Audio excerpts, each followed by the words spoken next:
of being no larger than an ordinary man, but possessed of powers never before realized on Earth.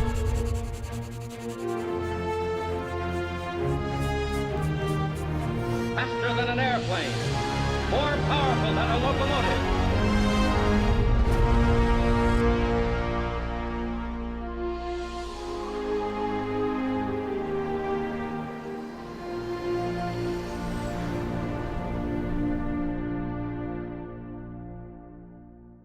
Well, good morning to everybody in the room here at Buckhead, and I want to say a good morning to everybody watching at North Point, Brownsbridge, and everybody that's sitting at home watching us online. Glad that you guys are all joining us as we continue a message series that we have been in for the last few weeks called Heroes. And if you haven't been with us, kind of the main idea, simply what we have said is that heroes are some people who they save the day. Heroes save the day. And we've been talking every single week about how you and I can learn to become more heroic in our lives. And this series for me has been a little frustrating and it's been a little difficult because when I look in the mirror and see myself in the morning, the first thing that I think of is not hero. I think of a lot of other things. And so through this series, it's been hard for me to kind of grasp what we're talking about because I don't think of myself as a hero. I started asking myself the question, like, what was the last heroic thing that I did? And I couldn't really come up with a good answer. So I just thought I would ask you the same question I've been asking myself. Like, what was the last heroic thing that you did? Like, what story would you tell if someone asked you this question? And of course, some of you who are amazing would have an incredible story to tell because you've literally saved someone's life. There was a point you saved someone from drowning, you gave someone a kidney, like you stood up to a bully at school and saved the day. Some of you guys have done things like truly heroic and set up your parents' wireless router at their house. There's people that don't come back from that. I mean, that is true hero's journey right there. I mean, what would you say? It was hard for me to answer that question. And I think the reason it was difficult for me to answer that question, and I don't know, it may be difficult for you to answer that question, is because I just don't think a hero is someone who saves the day. I think a hero is someone who saves the day in like a really big way. Right? A hero saves tons of lives. A hero saves the world. A hero, and by their actions, they alter history in some form or fashion. And when I think of heroes, my first thought is not superheroes, right? I don't think Batman, I don't think Superman, I don't think Spider-Man. The heroes that I think of are our real life heroes. The ones who've like really made a difference in this world. I mean, the people I think of are Martin Luther King.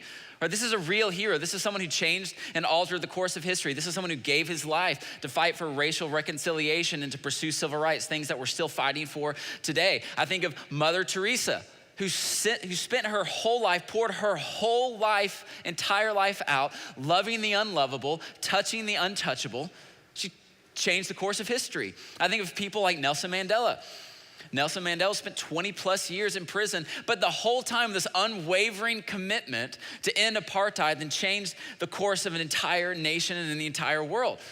Like these are heroes. And when I think about me being a hero compared to what these people have done in their lives, there's just no way. I immediately disqualify myself. I've never even met these people, obviously.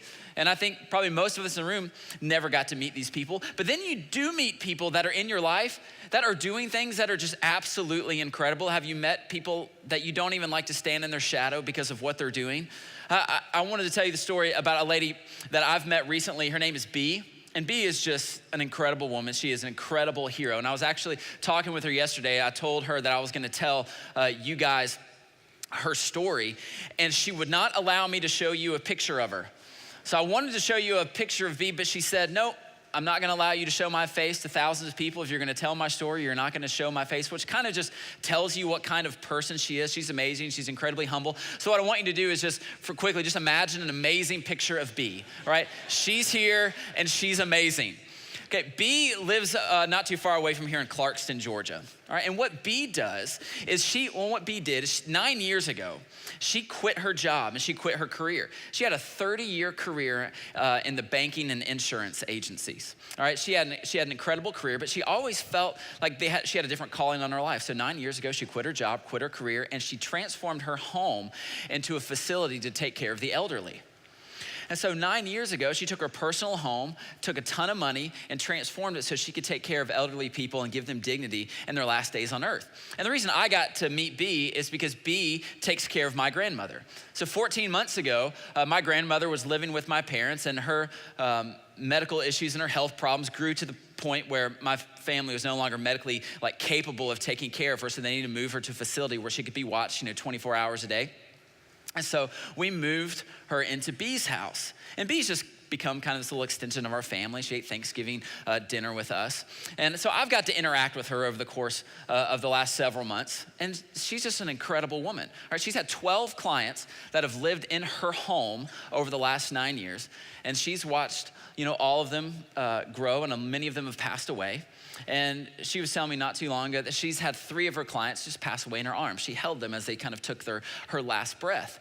And B doesn't have any children, all right? She's probably in her mid-late 50s, has never had any children. So she just considers these elderly folks who live in her home as part of her family, as part of her children. So it's really difficult when, these people that she loves pass away. And I was just asking her, I'm like, how are you doing this? I mean, why did you give up this incredible career and do all these amazing things just to spend your days in your house taking care of people? And she said this is a quote.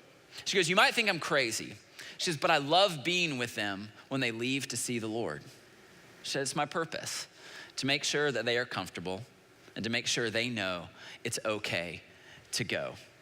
And B told me in the midst of this conversation, she said she won't allow any of her clients that pass away to leave the house. She won't allow the coroner to take the body until she's had a chance to completely dress them.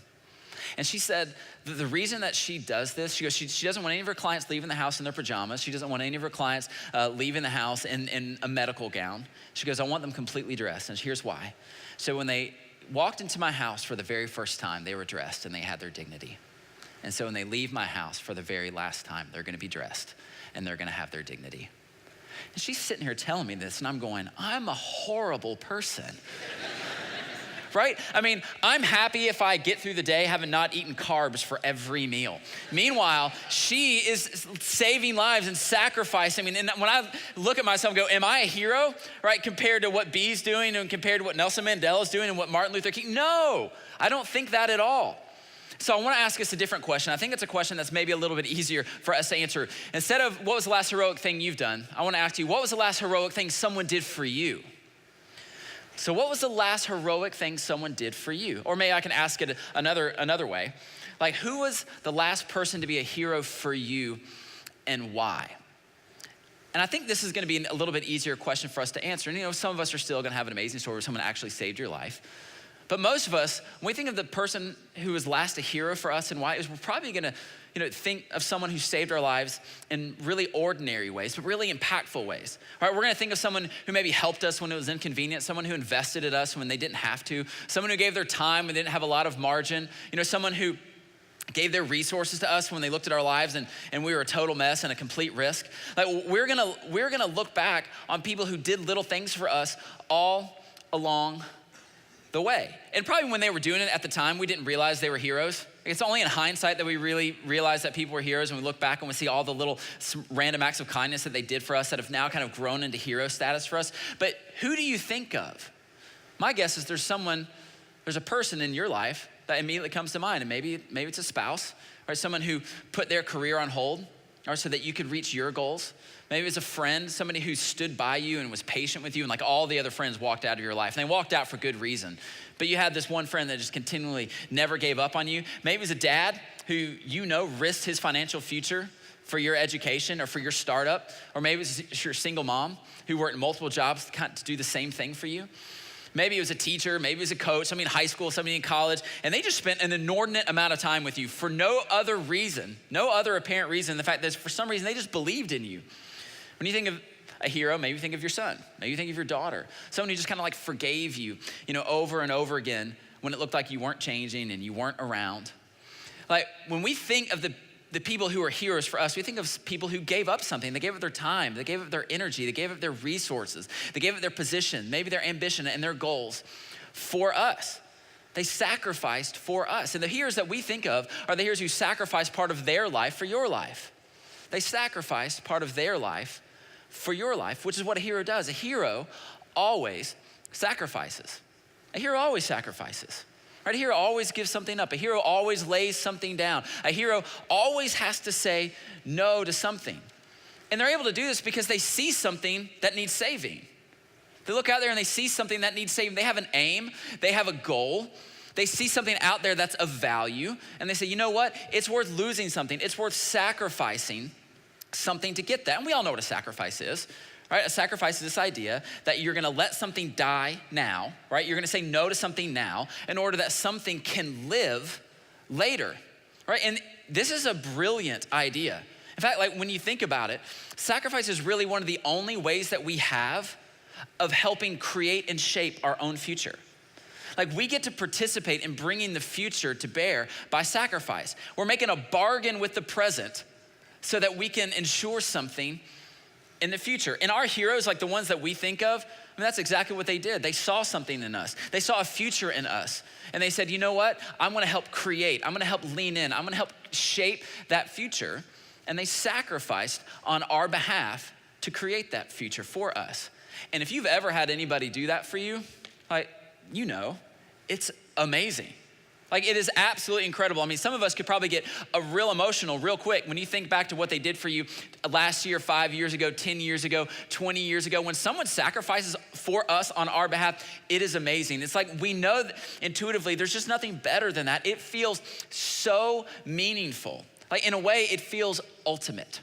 Like who could do anything else for us? What could be better? What could be higher? What could be more noble? What could be more heroic than someone sacrificing in our behalf? And Jesus agrees. Jesus said this. He said, greater love has no one than this, to lay down one's life for one's friend. So Jesus agrees with us. He said there really isn't anything better than when someone sacrifices for you. There's not a greater love than when someone looks at you, looks at your future, looks at your potential, and says, I'm gonna sacrifice to help bring that to bear. I'm gonna lay something down and I'm gonna say no. It's incredible when someone does this for us. And when we see sacrifice, it can bring tears to our eyes. I mean, we love sacrifice. We love it. It is beautiful when we see it. It is beautiful when we see someone participating in it. Like I said, we cry at movies where this is the main theme. We love sacrifice, as long as it's someone else who's doing it. We love sacrifice, as long as it's someone else that we see that's doing the sacrificing. We love to see other people say no. Right? We love to see other people deny themselves. We love to see other people lay their life down for the sake of other people. We love it. It's incredible. We just don't want to have to do it ourselves. All right, we know this about ourselves. We don't want to deny ourselves anything. Like, what's the worst thing we can tell ourselves? No. That's the worst thing we can tell ourselves. We never want to tell ourselves no. We think we deserve what we want now, and we think we deserve what we want later. Right? And we would probably never say that or articulate it that way, but so often that's what we feel. None of us love to sacrifice. We hate it. It's difficult. In fact, sacrifice for us is so hard that for a lot of us in the room, there are things in your life that need saving.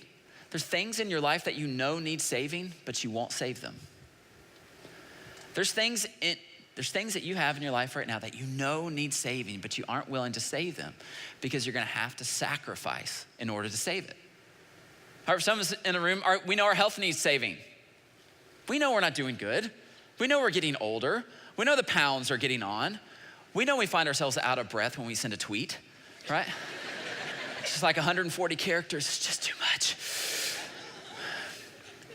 We know it's not good, but we don't want to sacrifice, right? We don't want to change the way that we eat.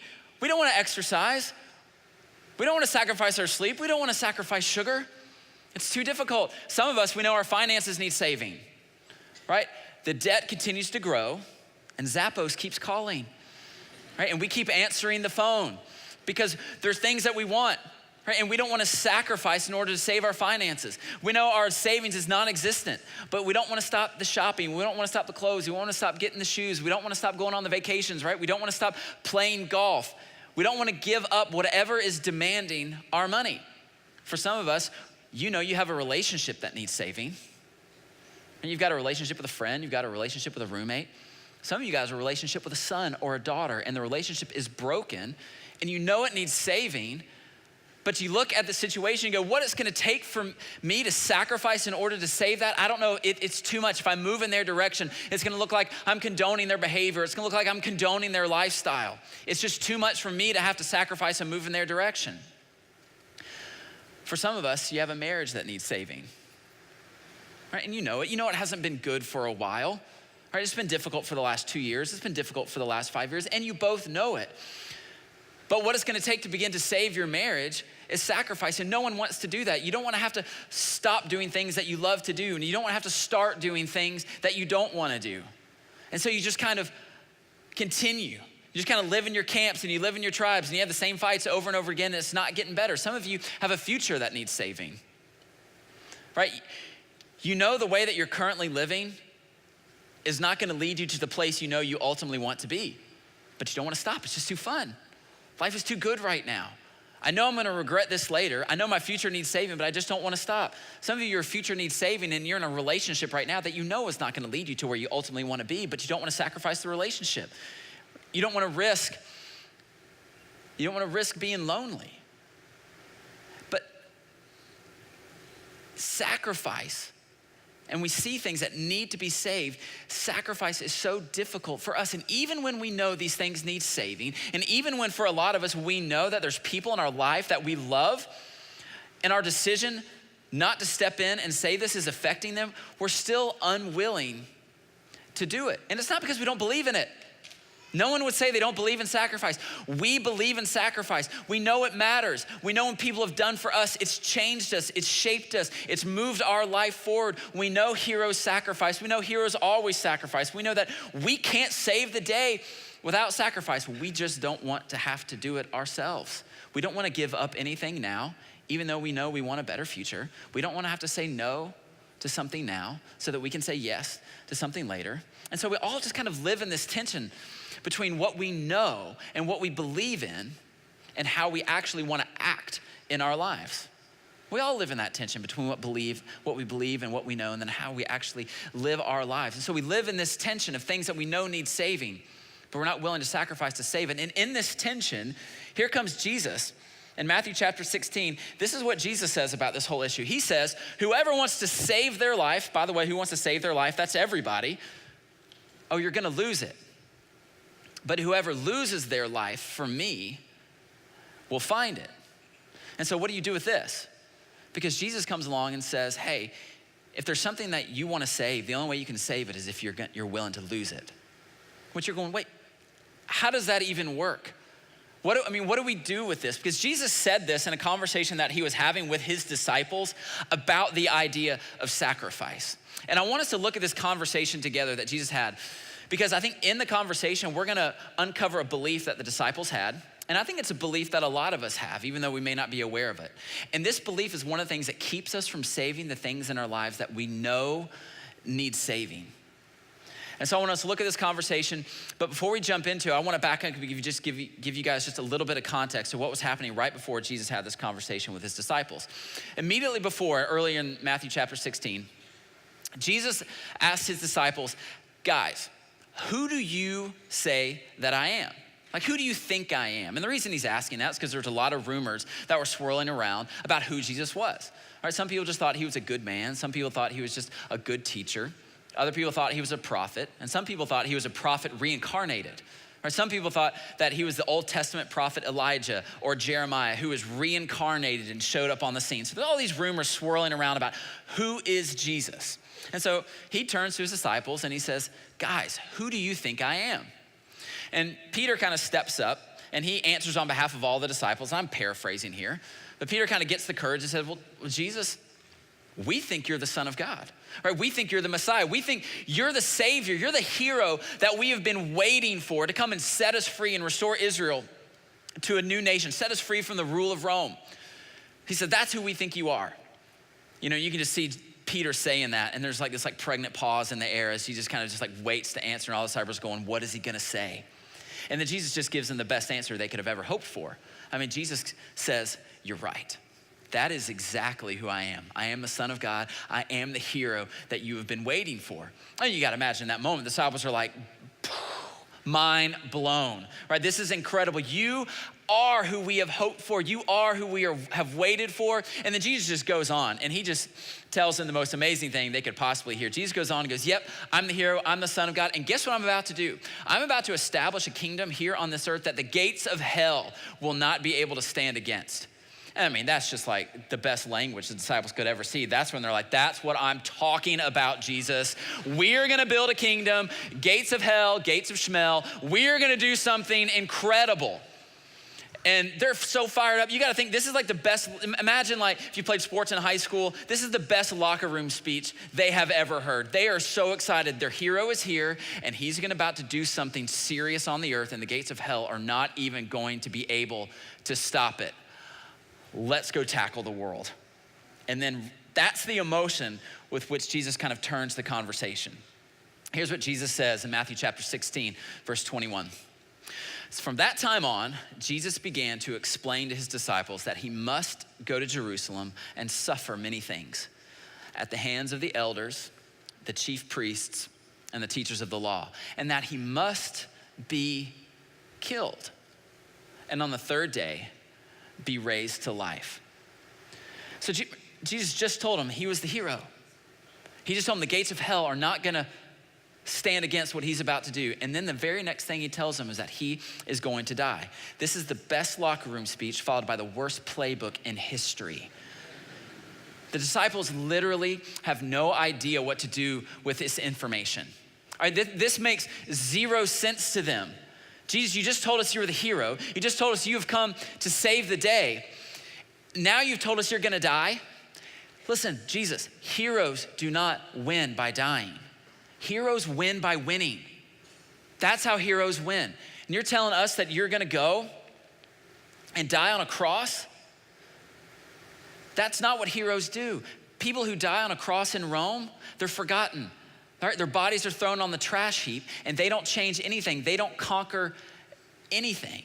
And if you've ever read any of the Gospels, you'll find that Jesus, he tells his disciples over and over and over again what he's gonna do. I mean, it shouldn't be any surprise to the disciples what ultimately happens to Jesus because Jesus tells them time and time again that he's gonna go to Jerusalem. This isn't the only time he told them this, that he's gonna suffer and that he's gonna die and that he's gonna be raised to life. And when you read the Gospels, it's every single time the disciples, it's like their eyes glaze over. It's like Jesus has never said anything. They completely ignore Jesus when he says it, or they completely change the subject because it makes no sense to them. And to us, when we read it, we kind of know the end of the story. And we're going, how come the disciples did not pay attention to the fact that Jesus told them he was going to be raised from the dead, that he was going to be raised to life? Well, the reason I don't think the disciples paid attention to that is because that's crazy, okay? No one would believe that. The disciples loved Jesus. All right, they followed him around. They saw him doing all kinds of miracles. But let's be honest, Jesus said some crazy things. In my estimation, the disciples just kind of had this little bucket. They kind of kept on the side. This is like crazy things Jesus says bucket. And when they said he was gonna die and be raised to life, I think they just went, that's a crazy thing that Jesus says because that's insane. No one comes back from the dead. So when you read that and they ignore it, of course they did. So the disciples have no idea what to do with this information, but Peter, this time, for whatever reason, he decides he's gonna confront Jesus. Right? Most of the time they ignore, most of the time they change the subject. But Peter decides this time, I'm gonna have a conversation with Jesus about what he just said. And so he kind of takes Jesus aside, and this is what he tells Jesus. Peter took him aside and he began to rebuke him. Never, Lord, he said, this shall never happen to you. And I think in Peter's response, we get a little glimpse of a belief that Peter had, and we get a little glimpse of a belief that the disciples had. And I think we get a little bit of insight into a belief that all of us had. And that's the belief that there has to be another way. Like we all think when there's something that needs to be saving and it comes to us having to sacrifice to save it, we go, wait a minute, there's gotta be another way. We don't wanna have to go through that. Like I can figure this out. Yeah, I know my health needs saving, right? But can't you just give me a pill? Isn't there like a shake I can take every single day and I can continue to eat the way I want to and I don't have to exercise? I mean, that's exactly what we're looking for. All right, somebody give me a shortcut. Now, this is every like multi-level marketing scheme that's out there in the whole world. It's a shortcut. Now, if that's your thing, I love it. Keep selling me things on Facebook. You're awesome. I want to buy all of your stuff and your oils and lotions and all the things. It's like super great. But what those are is they're playing into that thing of like, there's gotta be an easier way. I don't have to sacrifice to do something. I just wanna kind of drink something and I wanna rub something on my temples and change everything. Right, and this is how we operate in life. Some of us, we want a different relationship with our kids, right? But we don't wanna stop traveling, right? And we don't wanna actually put our phones down at night and actually talk to our kids. And so what do? It's like, well, let's just keep buying them more stuff and let's just keep putting them in front of screens so they don't wanna have to talk to us either. That's gonna solve the problem, right? A lot of us, we know we want a great marriage, but we don't wanna have to sacrifice. We think there's gotta be another way. All right, so let's just take another vacation. Let's just have another kid, as if that's gonna solve the problem. All right, we haven't talked in 2 years, but this Valentine's Day, I'm going all out. All right, this is gonna change everything. We're always looking, right, for a quick fix. We don't ever want to have to go through the sacrifice. And Peter's going, never, Lord, there's gotta be another way.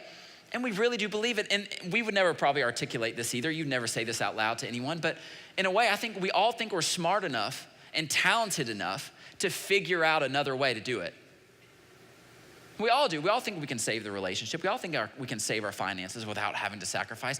I'm gonna figure this out, right? And so we go, I may not figure it out today, but I'll figure it out next week. By the time the kids leave the house, I'll figure it out. But once I've paid this off, then I'm gonna figure it out. All right, we kind of just continue to go, I'll deal with it tomorrow. I'm gonna push this down the road a week or 2 weeks or 6 months or 2 years. I'm smart enough to figure this thing out. I used to watch a lot of Simpsons when I was growing up, and I remember this one episode where Homer and Marge are having this argument, and of course it's the same argument all married couples have. It's like, you're supposed to be doing something, but of course he didn't want to do it. And in the middle of this argument, Homer just kind of pulls out this half-eaten jar of mayonnaise. He pulls out the half-eaten jar of mayonnaise and he pulls out a bottle of vodka and he pours the whole thing in the half-eaten jar of mayonnaise, shakes it up, and then he drinks the whole thing down. And as he's drinking this thing, you hear Marge on, kind of off screen going, Homer, I don't think that's a very good idea. And Homer's response is, that's for future Homer to deal with. And of course, then he falls on the ground and convulses. And that picture to me it perfectly illustrates how a lot of us just live our lives. It's like, I know this isn't a good idea. I know this isn't a good idea. I know this isn't gonna save the day. I know this isn't gonna fix the problem. But that's for future me to deal with.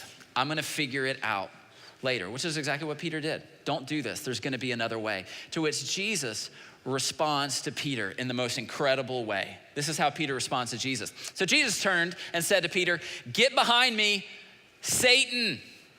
How would you like if Jesus looked you in the face and called you Satan? Get behind me, Satan. You are a stumbling block to me. You do not have in mind the concerns of God, but merely human concerns. And I've heard people try to let Jesus off the hook a little bit here. And he goes, he's not really calling Peter Satan. He's calling Satan, Satan, but Peter just happened to be standing there. Well, listen, you can interpret that any way you want to, but I bet I know what it felt like to Peter as Jesus turned to Peter and called him Satan. Jesus basically just loses it on Peter here.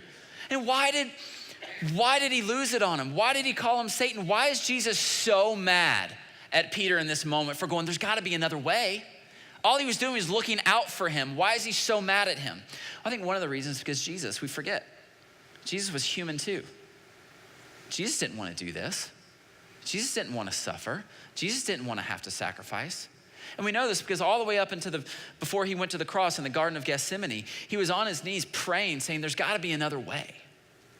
There's gotta be another way. I don't want to have to drink this cup. Jesus was just like us. He knows exactly what it's feel like to wish there was another way. And he's so frustrated at Peter because Peter is coming in and he's just speaking right into that temptation that all of us feel to not want to have to sacrifice in order to save something. And he calls him Satan because Satan's a liar and Satan is a deceiver. And in that moment, Jesus is like, I don't need to be lied to. I don't need to be deceived. And he comes and he says, all you have in mind, Peter, is merely human concerns.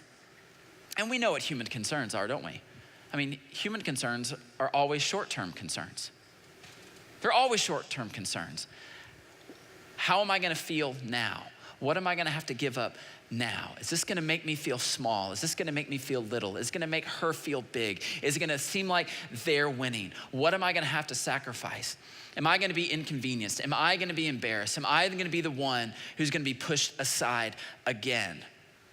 Human concerns are always short-term concerns about how we feel right here in the moment. And in a huge way, I mean, human concerns are sacrifice in reverse. Right, a sacrifice, as we talk about it, it's sacrificing the short term and for the long term, but a human concern is always sacrificing the long term for the short term. And that is a terrible trade. That is an awful trade because we're sacrificing what we really want for what we want right now. I mean, human concerns are always sacrificing what we really want: life and healthy relationships and a future where there's hope and a future where there is joy and a future where there is less regret. That's what we really want. But when we focus on what we want right now, we sacrifice that. And look, and Jesus goes on, I mean, he tells us in this conversation that if you do that, if you try to sacrifice the long term for the short term, you're gonna lose it all. Jesus said in Matthew 16:24, then Jesus turned to his disciples and he said, whoever wants to be my disciple must deny themselves and take up their cross and follow me.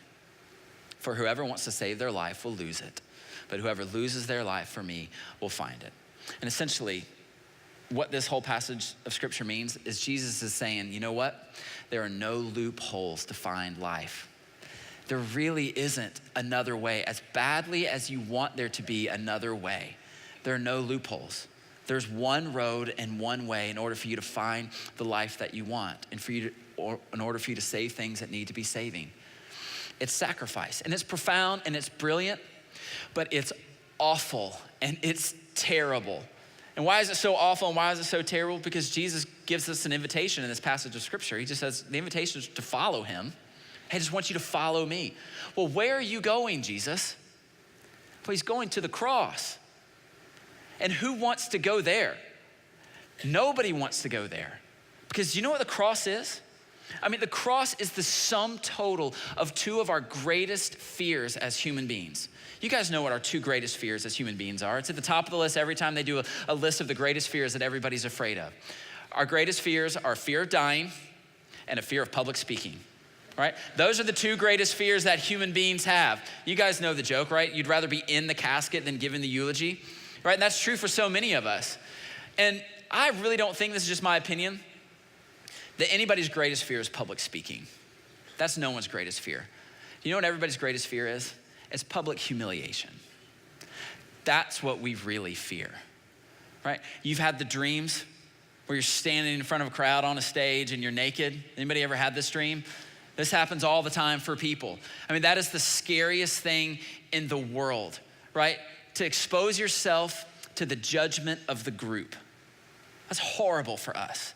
To stand there with no clothes on and have everybody look at our self-evident flaws and cast judgment on us. And you take that fear of public humiliation and you take that fear of death. Sacrifice just puts these two things together: a fear of dying and a fear of humiliation. Right? We have a fear of dying, of death to our ego and death to our pride and death to our wants. It's a physical death, but we fear just as much these little deaths that take place in our lives every single day. That's why we get so mad when we've been waiting, on the exit ramp at 400 for 15 minutes and someone just comes in and cuts right in front of us. That's like a little death, and that's why we get so mad and so frustrated at these people. I do not want to give up my place in line. I'm not gonna die to my place in line. I can't stand you, right? You just tailgate them all the way up. We hate death, right? And we hate humiliation. We don't wanna feel less than. We don't wanna deny ourselves. We don't wanna feel small, which is what happens when you sacrifice. You feel humiliated in that moment because you're taking the lesser position. So it is no wonder. It is no wonder we don't want to sacrifice. It's no wonder we don't want to do it. We have to follow Jesus to the cross and face two of the greatest fears in our life: a fear of death and a fear of public humiliation. And that is exactly what Jesus did. When Jesus went to the cross, he took on the two greatest fears simultaneously. He died, and he died in the most publicly humiliating way that anybody's ever died in history. He did that for you, and he did that for me to show us that how much he loves us, and to show us that no matter what you're afraid of, if you're willing to sacrifice, there is always gonna be life on the other side of it. So you know how Jesus was able to go through what he went through? I don't know everything, but I think part of it was the fact that he was always able to focus on the fact that there was going to be a resurrection. He believed it. He believed that if he went through it, if he sacrificed, there was gonna be life on the other side. That is so hard for us to do. That was so difficult for the disciples to do. When we know that there's something that needs saving, all we tend to focus on is the sacrifice. All we tend to focus on is the suffering. All we tend to focus on is how is this gonna make me feel, and the little deaths and the humiliations that we're gonna experience. Jesus, he had all those thoughts, but he kept his eyes focused on the prize. He kept his eyes focused on the life and on the resurrection. He knew that a resurrection was worth dying for. He knew that a resurrection was worth going through the sacrifice. He knew that sacrifice always brings life. Sacrifice always brings life. And we know this. You don't have to be a church person to believe this. You don't have to be a Christian to believe this. You know this is true. This happens every spring. We come out of the winter where what? Everything dies. But we know when spring, life literally is going to spring forth. There is always life after sacrifice. And this is the closest thing that you're probably ever going to get to a formula in Christianity. If everybody tells you there's formulas and this is how you do things, none of that's true. This is about as close as you're gonna get. And that is to the belief that if you sacrifice, there's gonna be life on the other side of it. If you wanna save your marriage, this is the pattern. It's death and resurrection. If you wanna save your marriage, you've gotta believe it's sacrifice to life. If you wanna save your health, there's one way, it's sacrifice to life. You wanna save the relationship with your kids. You wanna save the relationship with your parents. You wanna save the relationship with your best friend. There's only one way. Sacrifice to life. You want to save your future and you want to have a future of less regrets, it's only one way you can do it. It's sacrifice to life. And what that life looks like, there's no guarantee for that. But I know there's no guarantee of life without you going through the sacrifice first. And here's the thing, when we think about this, it just all becomes so clear to us. We don't want to suffer and we don't want to sacrifice to save what it is we know we're saving. But the irony is we're already suffering. We're already miserable. It's already hard. When you're in a place you don't want to be in a relationship that needs saving, you're already miserable. So why not go ahead and suffer and make yourself miserable in a way that actually brings life by laying yourself down and denying yourself and saying no and moving in their direction. At least suffer in a way that makes sense. Suffer in a way that's gonna bring a promise of a resurrection on the other side. This is the way that our life is supposed to be lived. See, Jesus' death and resurrection, this isn't only an event that we believe in history, which it is. And Jesus' death and resurrection isn't just a theological belief that we hold to, which it is. But Jesus' death and resurrection, it's the actual pattern of how we're supposed to live our lives in relationships. We're supposed to practice and follow after Jesus into his death and resurrection every day in every moment in every situation at work and at home. This is how we're supposed to live our lives. Jesus said we're supposed to take up our cross. In another place, he said we're supposed to take up our cross daily. And that's a hard way to live.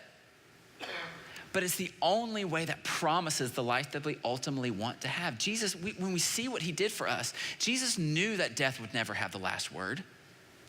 Death is never going to have the last word.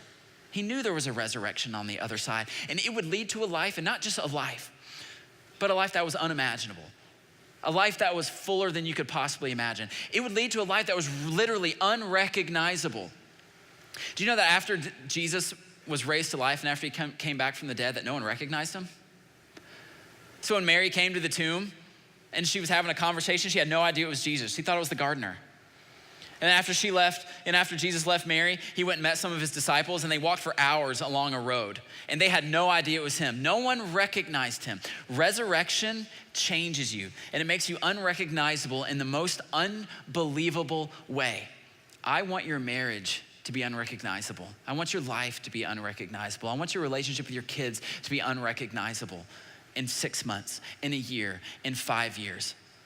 That's what I want for you. That's what Jesus wants for you. He wants you to live a life of resurrection, of sacrifice that leads to life, and a life that if anybody saw your life in 5 years, they'd go, I can't believe where they are. I can't believe that relationship. I can't believe how they turned their finances around, and I can't believe they've moved in the direction of their son or their daughter. This is the only way. This is the hard part about this message. All right, we have this belief that there's another way. There's not. There's just one way, which stinks. Jesus said there's a narrow way. Few people want to do this. Most people just want to figure it out on their own. There's only one way. It's just one truth, sacrifice to life. There's just one way and there's just one truth. And if you can figure that out, that's how you find life. So it's no wonder that Jesus told us that he is the way, that he is the truth, and that he is the life. There's just one way, there's just one truth, and it's through him that we find life. Sacrifice always brings life. You know how you do it? Simple. It just takes faith. It takes faith to believe this. It just takes faith for us to trust this. Right? It takes courage. It's what a hero has. To believe that you can deny yourself and sacrifice whatever it looks like for you. You guys know what faith is. Faith is just simply placing your whole weight on something. You gotta put your whole weight and your whole trust on the belief that sacrifice leads to life. And no, this is not easy. And yes, this is hard and it's difficult, but we already know what it is we want. If we just learn to take up our cross every single day and in every relationship and place our faith and trust in what Jesus said was true, you will never regret that decision. You'll never regret that decision of placing your trust and believing this and believing what Jesus demonstrated on the cross is also true for you. The sacrifice will always lead to life. So back to the question I asked you at the very beginning. What was the last heroic thing that you've done? What was the last heroic thing that you did? I think everybody in the room could have an answer to this question by the end of the day. You could have an answer to this question by the end of the week. You could have an answer to this question by the end of the month, and all you have to do is just make the call. All right, set up the appointment, say you're sorry, start complimenting, quit, stop, start, whatever it is that you feel like you need to do. So just as we close out today, I'm leaving you with these two questions. What is it that you want to save? What is it that you want to save? And what will you sacrifice to save it? What is it you want to save? What is it that you know needs saving in your life? And what are you willing to sacrifice to save it? And some of you are like, I'm already in the middle of it and it's hard and I'm sacrificing and I'm trying to save it. Keep going. If you're sacrificing right now for a relationship, don't stop.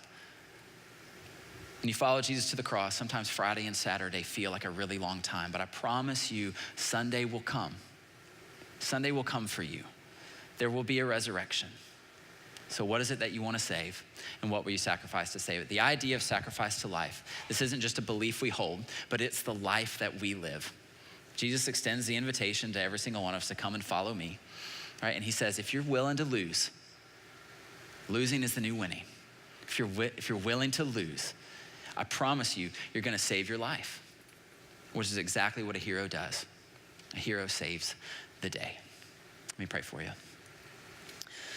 Heavenly Father, I just pray for all of us this morning. This is such a difficult thing for us to do. None of us want to sacrifice. None of us want to suffer. None of us want to go down that road. We know you didn't want to do it. Thank you for being such an incredible example of the struggle it is for us to sacrifice for things that we know need saving. But Jesus, you set your face toward it and you ran after it, keeping your eyes on the resurrection, keeping your eyes on the life that awaited. And God, that's what I pray that all of us have the faith and the courage to do, to know that if we trust you and place our faith in you, that sacrifice will always lead to life. I just pray for the men and the women who are in situations and struggles right here where it just feels overwhelming. God, I pray that you give them courage and faith to believe and to know that Sunday's coming. God, thank you for the encouragement. Thank you for the truth that's found in your word and in scripture. And God, I just pray that you just give us all the courage to do something significant with what we heard here this morning. In your name we pray, amen. Guys, thanks so much for being here. We'll see you back next week for part 5 of Heroes. You guys are dismissed.